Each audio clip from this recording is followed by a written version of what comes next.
Subscribe to our YouTube channel and press the bell icon to get the latest updates. Hello, thank you so much. आप सबने इतने सारे questions भेजे और सबसे पहले मैं शुक्रिया करना चाहती हूँ कि आप सब ना सिर्फ हमें सब्सक्राइब करते हैं बल्कि आप हमारी हर रिपोर्ट और ट्विटर पर, इंस्टाग्राम पर, फेसबुक पर लगातार आप हमारी रिपोर्ट्स को एंगेज करते हैं, पढ़ते हैं, फीडबैक देते हैं। So thank you so very much. क्योंकि ये लाइव है रिपोर्टर्स डायरेक्ट से जुड़ा, और आगे बढ़ने से पहले मैं उस सेगमेंट के बारे में भी बता देती हूँ, क्योंकि as an audience, as a reader, हमारी भी क्यूरियोसिटी थी, कभी जिज्ञासा रहती थी कि कैसे ये इंफॉर्मेशन गैदर की जाती है, एक रिपोर्ट जो है वो कैसे तैयार की जाती है, जब हमारे पास आती है तो वो कितनी फिल्टर्ड होती है, क्या एडिटोरियली उसे एडिट किया जाता है, वो सारी चीजें मैं भी जानना चाहती थी कभी। और अभी मैं समझती हूँ कि आप उस तरफ हैं तो आप भी जानना चाहते हैं, और उसी बात को एड्रेस करने के लिए हमने ये शुरू किया है। ये हमारा पहला एपिसोड है, तो आप सबका धन्यवाद, थैंक यू इस वाले सेशन से जुड़ने के लिए। ज्यादा आगे मैं नहीं बोलूंगी। आपको शुरुआत, मतलब जो सबसे पहला इस सेगमेंट का जो क्वेश्चन था कि मैंने कैसे शुरुआत की, कैसे रिपोर्टिंग की सेकंड वेव की, और उसके बाद मैं चैलेंजेस के बारे में भी बताऊंगी। फर्स्ट ऑफ ऑल मैं आपको थोड़ा सा अप्रैल के सेकंड वीक में ले चलती हूँ, जब अचानक से हमारे जो शहर थे वो बंद होने लगे, लॉकडाउन लगने लगा। पूरा शहर सायरन की आवाजों से भर गया, हर तरफ एम्बुलेंसेस थी, शमशान घाटों पर लाइन लगी हुई थी, और हम ये कॉम्प्रीहेंड नहीं कर पा रहे थे कि ये अचानक से क्या हो गया। हम तो अभी मतलब कोरोना को छुट्टी बोलकर निकले ही थे, प्लान्स बना रहे थे, और what is happening right now. और उसी वक्त मैं लखनऊ में थी। मैं 8 अप्रैल को लखनऊ में गई थी, और 11 तारीख तक आते आते कोविड की सिचुएशन जो है वो बहुत ज्यादा खराब हो चुकी थी। और 11 तारीख से मैंने अपनी जो है कोविड कवरेज शुरू की थी। फर्स्ट स्टोरी जो हमने ब्रेक की थी वो शमशान घाटों से थी। आपके क्वेश्चंस भी ऐसे थे, और मैं पहले ही उन्हें एड्रेस भी कर देती हूँ कि क्या इंडिया ने अपनी कोविड डेथ्स को अंडर रिपोर्ट किया, कम आंका, कम बताया। और वो पहली स्टोरी हमारी उसी क्वेश्चन को एड्रेस करती है। हमने एट द प्रिंट हमने डेटा जुटाया, और वो डेटा कैसे जुटाया वो भी बहुत टफ था। 12, 13, 14 3 तारीखों को लगातार मैं क्रेमेटोरियम्स गई, लखनऊ के जो बड़े कोविड क्रेमेटोरियम्स थे। मैंने वहां जाके न सिर्फ डेड बॉडीज काउंट की, बल्कि मैंने वहां जो रजिस्टर्ड नंबर्स थे, जो नगर निगम के होते हैं, मैंने वो नंबर्स जो है निकाले। और उसके बाद हमने गवर्नमेंट का जो डेटा था, जो हर रोज आप ट्विटर पे देखते हैं कि हर शाम को एक हेल्थ बुलेटिन आता है, उसमें बताते हैं सिर्फ 10 मौतें हुई। और जब मैंने देखा कि शमशान घाट पर तो 100 नंबर है, एक के मतलब 10 मिनट में एक बॉडी आ रही है, तब जाकर हमने वो पहली स्टोरी ब्रेक की थी, जो कि कोविड डेथ्स की अंडर काउंटिंग को लेकर थी। और वो डेटा फजिंग पर जब हमने स्टोरी पब्लिश की थी, उसके बाद आपने देखा होगा कि नेशनल और इंटरनेशनल मीडिया का उस तरफ ध्यान आया, और लगातार 15 दिन तक उस पूरे मामले को हाईलाइट किया गया। सेकंड, जब मैंने लखनऊ शहर में घूमना शुरू किया, और मैंने इस वायरस की के कई सारे पहलुओं को नजरअंदाज नहीं किया मैंने, बल्कि उनको हाईलाइट करने की कोशिश की। तो उसी क्रम में, उसी सिलसिले में सेकंड जो स्टोरी हमारी थी वो थी एक वेटरन जर्नलिस्ट की लाइव फीड की गई डेथ। बहुत रोंगटे खड़े करने वाली कहानी थी, और वो कहानी इस पूरे कोविड वेव की एक one of the defining stories में से एक मानी जाती है कि कैसे एक आदमी अपनी डेथ को ट्वीट करते करते चला गया, और उसे ऑक्सीजन सिलेंडर, उसे एक हॉस्पिटल में बेड नहीं मिला। ये स्टोरी बहुत ज्यादा डिवेस्टेटिंग थी मेरे लिए, इमोशनली एग्जॉस्ट करने वाली थी। बिकॉज अगेन आपका क्वेश्चन था कि आप कैसे इमोशनली डिटैच्ड रहते हैं, कैसे अपने आप को काम डाउन करते हैं ऐसी सिचुएशन में। तो मैं जो वेटरन जर्नलिस्ट थे उनके बेटे हर्षित से, सीएमओ, अभी आप जान भी गए होंगे इतने सारे रिपोर्ट्स पढ़ने के बाद, चीफ मेडिकल ऑफिसर का जो ऑफिस था वो कोविड कमांड सेंटर पर था। वो जो जर्नलिस्ट थे, उनके बेटे सीएमओ के एक रेफरल लेटर के लिए वहां 2 घंटे से खड़े थे, और उन्हें वो लेटर नहीं मिला। और इस लेटर ने यूपी में बहुत सारे पेशेंट्स की जो है इस लेटर की वजह से डेथ हो गई, क्योंकि लेटर उनकी फैमिलीज को नहीं दिया, हॉस्पिटल्स ने उन्हें एडमिट नहीं किया, उन्हें entertain, they died not because of the virus, administrations apathy. और वो स्टोरी उसी को हाईलाइट करती थी। उसके बाद जब सिटी को हमने कवर कर लिया, देन हमने मूव ऑन किया फर्दर इन डीप पॉकेट्स की इस बार रूरल साइड में हो क्या रहा है। और 20 तारीख थी, तब तक सिर्फ दिल्ली, बॉम्बे या फिर बेंगलोर और बड़े मेट्रो सिटीज से एसओएस कॉल्स आ रहे थे। मीनवाइल मैं लगातार ट्विटर पर जो मेरे पास हेल्प मांग रहा था, जो मैं कर पा रही थी, मैं ट्वीट कर रही थी, ऑक्सीजन बेड्स अवेलेबल करा रही थी जहां पे मैं जितनी मदद कर सकती थी। लेकिन साथ साथ मेरा ट्रैवलिंग और फील्ड वर्क रुका नहीं था।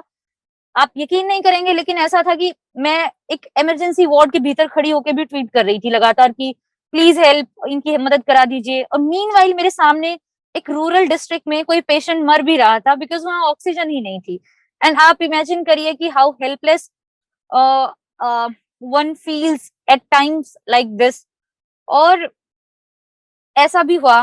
लेकिन रूरल की स्टोरी क्या थी, तो मैं वाराणसी के मैंने ऐसे 2 गांव निकाले जहां पर एक फोर्टनाइट में 15 दिन में 2 दर्जन से ज्यादा डेथ्स हो गई थी। और वो बहुत उनको मिस्टीरियस डेथ्स कह रहे थे, और मेरे लिए वो इन्वेस्टिगेट करना बड़ा मुश्किल था क्योंकि लोग एडमिट नहीं कर रहे थे कि these are covid deaths. They were saying mysterious deaths हैं, बुखार आया, ही डाइड, हार्ट अटैक आया, ये मर गया। और आयरनी ये थी कि उस गांव का जो हेड था, जो जो हेड था, वो खुद कोविड पॉजिटिव था और अपने घर में क्वारंटाइन था। जब मैं उसके घर के बाहर खड़ी थी तो वो झूठ बोल रहा था कि मैडम मुझे भी ऐसे खांसी बुखार हुआ है। वो फिर स्टोरी करने के बाद अब मैं फर्दर जो है ईस्ट में यूपी के गाजीपुर, बलिया, और गाजीपुर बलिया के जो डिस्ट्रिक्ट हॉस्पिटल्स हैं जिनको कोविड डेडिकेटेड कोविड हॉस्पिटल बनाया गया था, उनकी सिचुएशन, उनके इमरजेंसी वार्ड्स की सिचुएशन एक वॉर रूम की तरह थी। मतलब 25-25 पेशेंट 1 घंटे में फर्श पर ऐसे मतलब चींटियों की तरह लेटे हुए थे। एक ऑक्सीजन सिलेंडर से 3-3 को ऑक्सीजन दी जा रही थी। Doctors overworked and complete chaos था वो, और बहुत ज्यादा डरावना सीन था। उसके बाद मैंने वो स्टोरी की।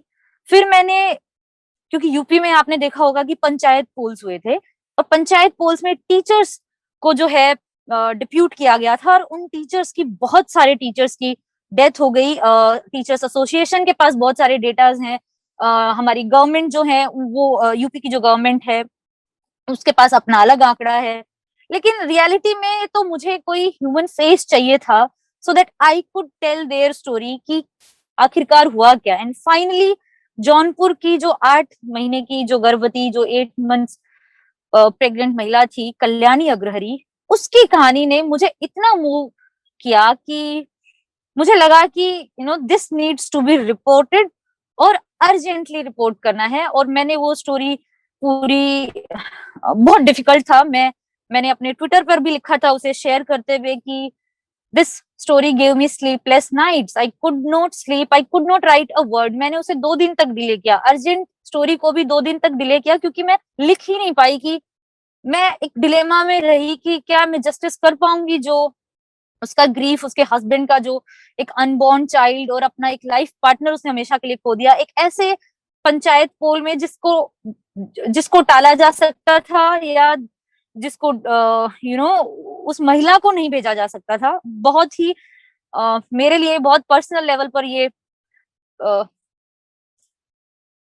प्रभावित करने वाली स्टोरी थी। एंड देन उसके बाद मैं बिहार गई।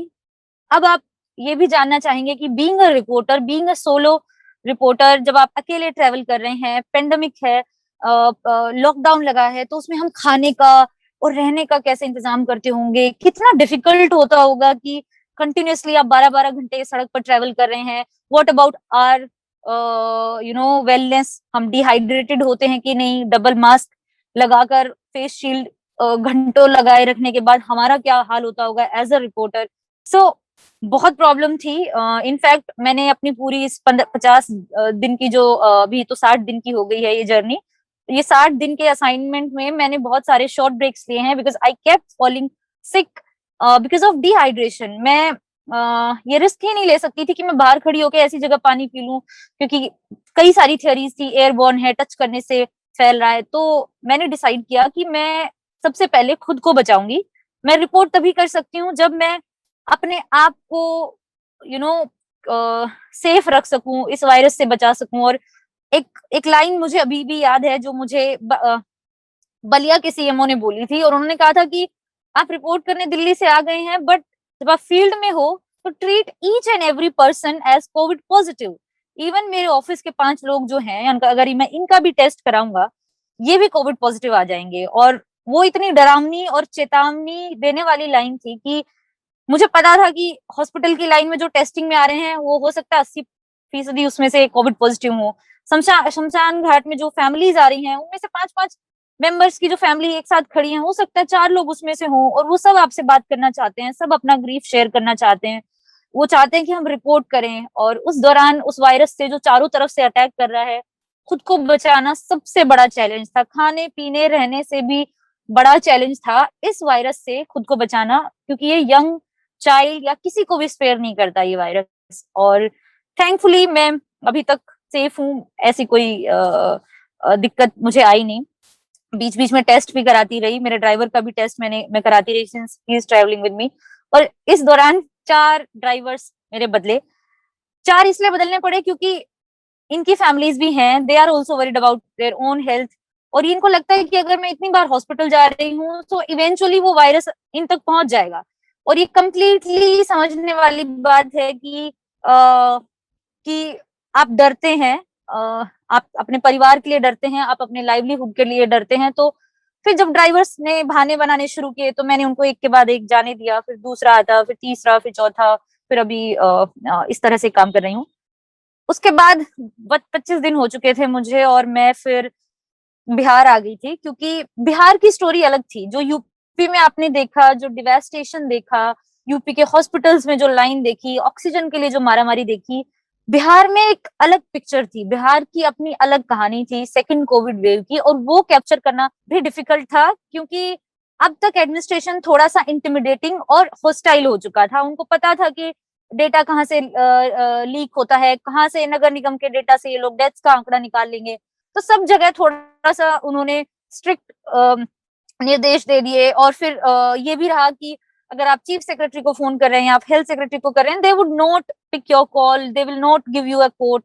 और जब तक वो कोट नहीं मिलेगा, आपकी स्टोरी वो दम नहीं होगा, वो बात नहीं होगी, वो कॉम्प्रिहेंसिवनेस नहीं रहेगी जो जो उसके कोट के साथ हो सकती है। तो बहुत फ्रस्ट्रेटिंग भी रहा कि आप दिन में 50 बार फोन कर रहे हैं, 10 मैसेज ड्रॉप कर रहे हैं, बट इवेंचुअली फिर आप वो कोट हासिल करते हैं। ये भी एक जर्नलिज्म की कह लीजिए कि अगर आप जर्नलिज्म के लिए पैशनेट हैं, आप सच में फेयर रिपोर्टिंग करना चाहते हैं, तो you would give a chance to that person also. Bihar की स्टोरी अलग थी, क्योंकि यहाँ जब हमने बक्सर और भोजपुर से एंट्री की बिहार में, गांव के गांव बीमार थे लेकिन कोई हॉस्पिटल नहीं आना चाह रहा था। और मैं सरप्राइज थी कि पटना के एनएमसीएच डीएमसीएच में कोई क्यों नहीं जाना चाह रहा। बाद में मुझे पता भी चला और वो रिपोर्ट भी की, लेकिन उनकी बात जायज थी कि बिहार में तो हेल्थ इंफ्रास्ट्रक्चर ही नहीं है, वो हॉस्पिटल क्यों जाएंगे। वो वो कहते थे कि हम गांव में मर जाएंगे, 90% तो ठीक ही हो रहे हैं, हम क्यों जाएं हॉस्पिटल में मरने। और यहाँ एक अलग तरह का डर था, जो हॉस्पिटल जाएगा वो मारा जाएगा। और ये बिहार की डिफाइनिंग लाइन है कि जो हॉस्पिटल जाएगा वो मारा जाएगा, और नहीं जा रहे थे। इसके बाद मैंने बक्सर से जो पहली स्टोरी की वो थी वेंटिलेटर्स पे। बक्सर या बिहार के पास वेंटिलेटर्स हैं, लेकिन वो नॉन फंक्शनल हैं, कोई एक्सपर्ट नहीं है चलाने वाला। हॉस्पिटल में गंभीर मरीज हैं, 5 लोग हर रोज मर रहे हैं, लेकिन जो वेंटिलेटर हैं वो सेकंड फ्लोर पर लॉक्ड हैं। ये कहानी थी बिहार की। खुद हेल्थ मिनिस्टर ने भी माना कि हमारे पास अभी बहुत कम लोग हैं, हम ट्रेनिंग देंगे, हम और लोगों को आउटसोर्स करके लाएंगे।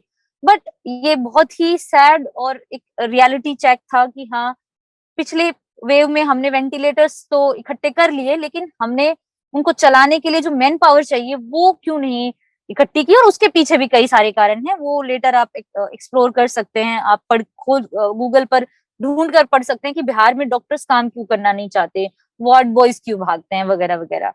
फिर पटना में मैं आई, और पटना में पहुंचकर मैंने एनएमसीएच और डीएमसीएच हॉस्पिटल्स थे वो मैंने 3 दिन तक मैं वहां गई। और जो जो वहां की सिचुएशन थी वो मैंने लिखी। और even I was shocked as a reporter, क्योंकि अभी तक भगवान है माना जा रहा था डॉक्टर्स को। यहाँ पेशेंट्स ने डॉक्टर्स पर, हॉस्पिटल एडमिनिस्ट्रेशन पर इतने सीरियस एलिगेशंस लगाए because they were miss informed, fake news का शिकार थे, और उन्हें इतना डिस्ट्रस्ट था, इतना शक था अपने एडमिनिस्ट्रेशन पर कि वो डेड बॉडीज को अनपैक करा रहे थे, फोटोज खिंचा रहे थे, एक एक पार्ट चेक कर रहे थे कि इन्होंने किडनी या आंखें तो नहीं निकालनी है।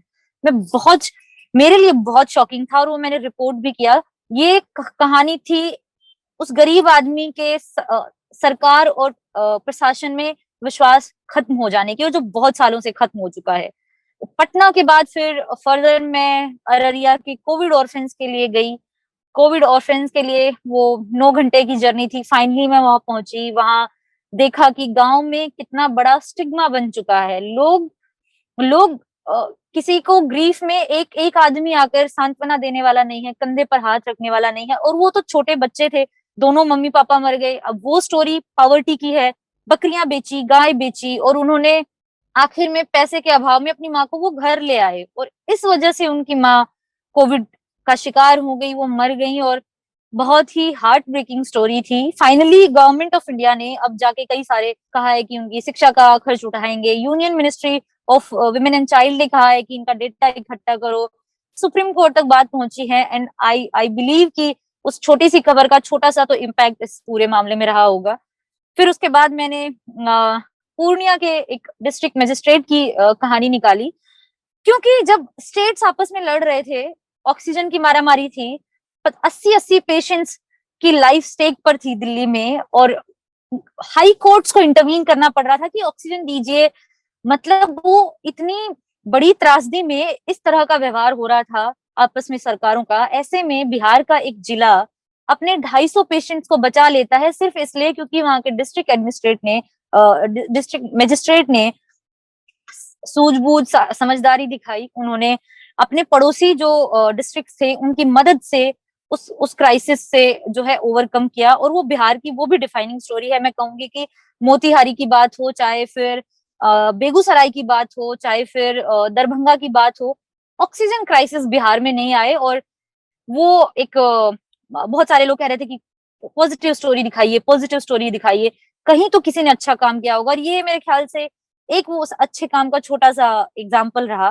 फिर उसके बाद मैंने 2-3 स्टोरीज और की हैं। दरभंगा के जो हॉस्पिटल का जो सबसे बड़ा बिहार का सेकंड बेस्ट हॉस्पिटल माना जाता है, दरभंगा का डीएमसीएच, वो जो है किस हालत में था, वो हालत मैं आपको बयान नहीं कर सकती। मरीज की आवाज जो है रोने की, जो 3 दिन बाद मर भी गया, उसकी आवाज से ज्यादा वहां सुअरों के रोने की आवाज आ रही थी। वो उसी प्रमाइस में घूम रहे थे, वहां ना टॉयलेट से, नर्सेस जो थी वो रात के अंधेरे में बाहर है। ऐसा लगता है कि गोन एरा की बात है, पिछली सदी की बात है कि महिलाएं टॉर्च लेके जा रही हैं। और उसके बाद एडमिनिस्ट्रेशन ने थोड़ा इंटिमिडेट करने की भी कोशिश की, लेकिन मेरे एडिटर्स और द प्रिंट अपनी रिपोर्ट पर कायम रहा। उसके बाद प्रशासन ने हॉस्पिटल को ठीक कराने की बात कही, और उस पर फॉलो अप हुआ। अनदर इम्पैक्ट हम मान सकते हैं छोटा सा जो हमारी रिपोर्ट का रहा। उसके बाद मधुबनी के एक डॉक्टर का पूरा दिन मैंने कोविड वार्ड में फॉलो किया। और जब आप डॉक्टर्स का पक्ष जानते हैं, जब आप देख पाते हैं कि वो कितना हेल्पलेस फील करते हैं, और वो 4 शब्द की आपके फला नहीं रहे बोलने में उनके लिए कितना मुश्किल रहता है, कितने नाइटमेयर्स आते हैं उनको, कौन से पेशेंट्स के चेहरे वो कभी नहीं भूल पाएंगे, ये सब उस स्टोरी में मैंने लिखा। और ये भी बहुत एक इम्पोर्टेंट स्टोरी है, क्योंकि हम एडमिनिस्ट्रेशन और जो मेडिकल जो हमारे फ्रंट लाइन वर्कर्स हैं उनका पक्ष लाना भी जरूरी था। ये भी कोविड का एक पहलू है। उसके बाद वैक्सीन हेजिटेंसी, उसके बाद मैंने एक श्राद्ध पर की, क्योंकि बिहार में 5,000 से ज्यादा कोविड डेथ्स हो चुकी हैं। और रूरल बेल्ट में फिलहाल अगर आप ट्रेवल करेंगे, किसी भी पार्ट में चले जाइए, आइदर शादियां हो रही हैं और सिर्फ श्राद्ध हो रहे हैं। और ये श्राद्ध, किसी की कोविड डेथ के बाद श्राद्ध मतलब भोज कराना, 150, 500, 600, 700 लोगों का वहां खाना खाने आना, वो बहुत ही एक तरह का एक ह्यूमन अपैथी का एक उदाहरण है। और वो फिर मैंने फीचर किया, आज वो स्टोरी पब्लिश हुई है। सो फार हमने बिहार में कोविड के ये सारे पहलू कवर किए हैं। ये अभी तक मेरी जर्नी रही। चैलेंजेस मैंने बताया कि खुद को वायरस से बचाना सबसे बड़ा चैलेंज था, क्योंकि जब मैंने रोहित सरदाना की डेथ की खबर पड़ी थी तब मैं बलिया के एक सदर हॉस्पिटल के एक इमरजेंसी वार्ड में थी, और 20 मिनट तक मैं बाहर आकर सांस नहीं ले पाई। मैं इतनी ज्यादा डिसबिलीफ में थी कि कोई मेरे मतलब कोई मेरी फर्टेनिटी से इस तरह चला गया। आप यकीन नहीं करना चाहते हो, आप सोचते हो कि ये तो पॉसिबल ही नहीं है, ये कैसे हो सकता है। और ईच डे मेरे फर्टेनिटी के लोगों, यंग लोग, थोड़े से बुजुर्ग लोग कोविड से जंग हार रहे थे और वो डिमोरलाइज कर रहा था, लेकिन अगले दिन मोटिवेटेड भी महसूस होता था कि we have to tell this story. अगले दिन चेज करना उतने ही मोटिवेशन के साथ, खाना पीना और रहना, और ये सारी सारे चैलेंजेस थे। एडमिनिस्ट्रेशन से डेटा निकालना, किस तरह से आप फ्रस्ट्रेट होते हो, ये सारे मतलब पार्ट ऑफ इस जर्नी में रहा है 2 महीने की। और अब जो है मैं क्वेश्चंस जो हैं अभी आए हैं उनको एड्रेस कर लेती हूँ।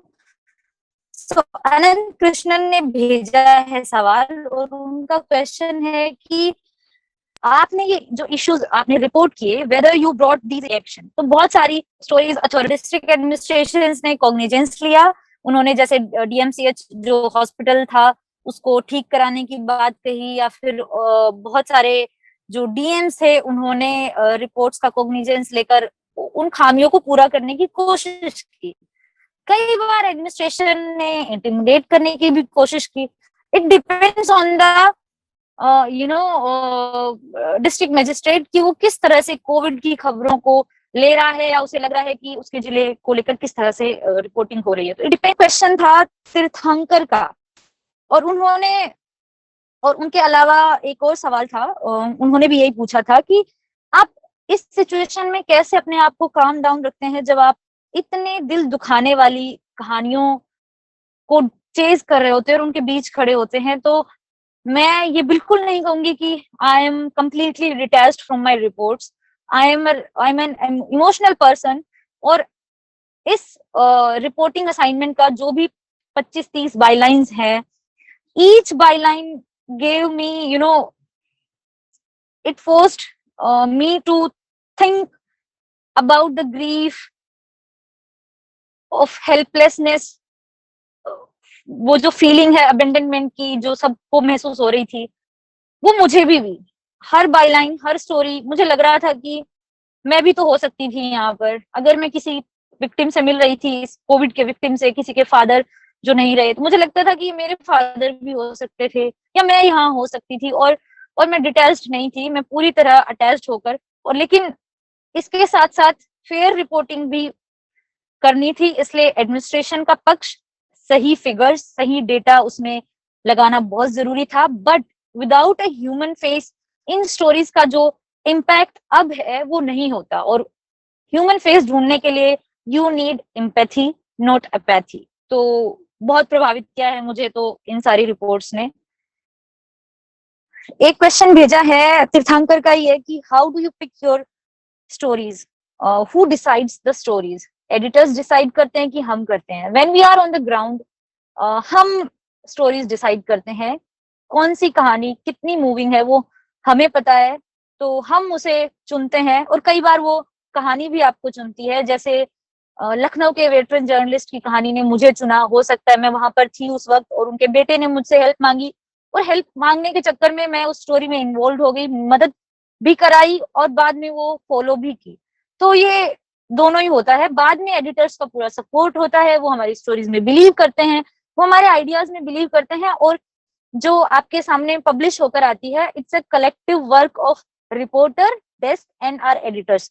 तो जो पीछे डेस्क है जो हमसे 10 सवाल पूछती है, ये कोट लाओ, ये डेटा सही से दो, नाम बताओ, वो सब एक पूरा हार्ड वर्क होता है जो पूरे न्यूज रूम का होता है, ना सिर्फ रिपोर्टर्स का। हम सिर्फ उन चेहरों को सामने लाने का एक जरिया है, माध्यम है, मीडियम है। उसके अलावा अर्पित गुप्ता हैं जो यूएस से हैं, और उन्होंने पूछा है कि आप जो स्टोरीज लेकर आते हैं, जो कैसे इंश्योर करते हैं कि जो व्यूअर्स हैं उनके सामने वो मीनिंगफुल और इंफॉर्मेटिव रहे। कि बनावटी ना रहे, कि सिर्फ मेडअप स्टोरी ना रहे। और ये डिपेंड करता है कि आपने उस कहानी को कहने में किस तरह के शब्दों को चूज किया है, कितना आप फेयर रहे हैं towards your subject and towards your Byline. वो बहुत हद तक डिसाइड करता है कि रीडर्स उसे कैसे उसे ग्रहण करेंगे, कैसे वो लोग उसे पढ़ेंगे। तो सो फार मुझे लगता है कि जितनी मैंने अपनी स्टोरीज की हैं इस पेंडेमिक की, सेकंड कोविड वेव की, सो फार मुझे लगा है कि इंफॉर्मेटिव भी रही हैं। और मेडअप तो आप कर ही नहीं सकते हैं, क्योंकि किसी का ग्रीफ आप जबरदस्ती नहीं बना सकते हैं अगर वो ग्रीफ महसूस नहीं कर रहा हो। लेकिन जितना महसूस करता है उसकी तह तक पहुंचना भी बहुत बड़ा चैलेंज है। और उस वही मुझे अपने नेक्स्ट क्वेश्चन तक ले जा रहा है। अनुजा देशमुख ने पूछा है कि आप कैसे डील करते हैं with the victims consent and privacy, और ये बहुत जरूरी है। And I am grateful to my you know to victims कह सकते हैं, and the people who trusted me with their stories की मैं उनकी कहानी जिस तरह से वो महसूस कर रहे हैं वैसा मैं कह पाई अपने शब्दों से। इनफैक्ट जब मैंने अपनी रिपोर्ट्स ट्विटर पर शेयर की तो बहुत सारे उनमें से लोग गए, उन्होंने पढ़ा, and then they thanked me later, जो कि जरूरत नहीं थी। बट उस थैंक यू मैडम जब उनका आया तो मुझे लगा कि maybe I did justice to their story. और किसी का ट्रस्ट जीतना, उसका कंसेंट हासिल करना, ये डिपेंड करता है कि आप कितने सेंसिटिव हैं उस वक्त, उस मोमेंट पर। सोचिए कि किसी की मदर, किसी के फादर की लाश उसके घर में पड़ी है, उसकी माँ चीख चीख के रो रही है, वो जो लड़का है अपने अपने पिता की लाश के सामने बैठा है, और वो मुझ पर कितना ट्रस्ट कर रहा होगा, कितना उसे यकीन होगा कि मैं उसकी कहानी सही तरीके से बताऊंगी, कि वो चीख चीख कर अपनी बात मुझे बता रहा है, हर बात बता रहा है, कैसे दवाई दी, कब आखिरी सांस ली, खाना कब खाया। और उस वक्त तकलीफ होती है, बट एज अ रिपोर्टर मेरी ड्यूटी है वो हर मुश्किल सवाल उससे पूछना। और ज्यादातर जितनी भी रिपोर्ट्स रही हैं, ज्यादातर के जो फीचर्ड लोग हैं उन्होंने बहुत ज्यादा कोऑपरेट किया है, even in their grief. So I am really really grateful to them. इसके बाद रवि का क्वेश्चन है। रवि ने पूछा है कि did you get the information from the government? Yes, government यानी कि दिल्ली से नहीं, गवर्नमेंट का पार्ट होते हैं नीचे तक के अधिकारी। तो जो इन्फॉर्मेशन हमारे पास आती है, जो आप सरकारी आंकड़े देखते हैं, वो सारे गवर्नमेंट के ही लोग आपको प्रोवाइड कराते हैं। अगर कोविड से जुड़ा है, ऑक्सीजन सिलेंडर से जुड़ा है, तो नोडल ऑफिसर्स बनाए होते हैं, जो नोडल ऑफिसर्स जिम्मेदारी लेते हैं कि ये सब्जेक्ट मेरा है, मैं इसे देखूंगा, और उस अधिकारी के पास वो डेटा होता है, फिर वो हमें प्रोवाइड कराते हैं। दैट ऑल्सो डिपेंड्स कि आप पर उनको कितना ट्रस्ट है, आपकी रिपोर्टिंग को कितना फॉलो करते हैं। उसके बाद हम वो लेकर आते हैं, और फिर रिपोर्ट जो है कॉम्प्रिहेंसिव तभी बनती है जब वो डेटा उसमें इंक्लूडेड हो, not just human face. Then Mukesh का कुमार ने पूछा है, जो कि वाराणसी से हैं। उन्होंने पूछा है कि difference between state handling, UP और बिहार के बारे में वो जानना चाहते हैं कि यूपी और बिहार ने कैसे इस कोविड क्राइसिस को हैंडल किया है। तो यूपी में मुझे ज्यादा कियोटिक लगा, मुझे ज्यादा चीजें छुपाने जैसा लगा। बिहार में क्या है कि बिहार गवर्नमेंट जो है किस तरह काम करती है कि चीफ मिनिस्टर वीसी लेंगे, डीएम्स अटेंड करेंगे, फिर डीएम से वो आदेश नीचे तक के लोगों को जाएगा। और क्योंकि यहाँ पंचायत पोल्स इन्होंने होल्ड कर लिए थे, इन्होंने उस वक्त कराए नहीं, तो अभी वो पोस्टपोन थे, तो उतनी ज्यादा त्रासदी बिहार में देखने को नहीं मिली जितनी यूपी में थी।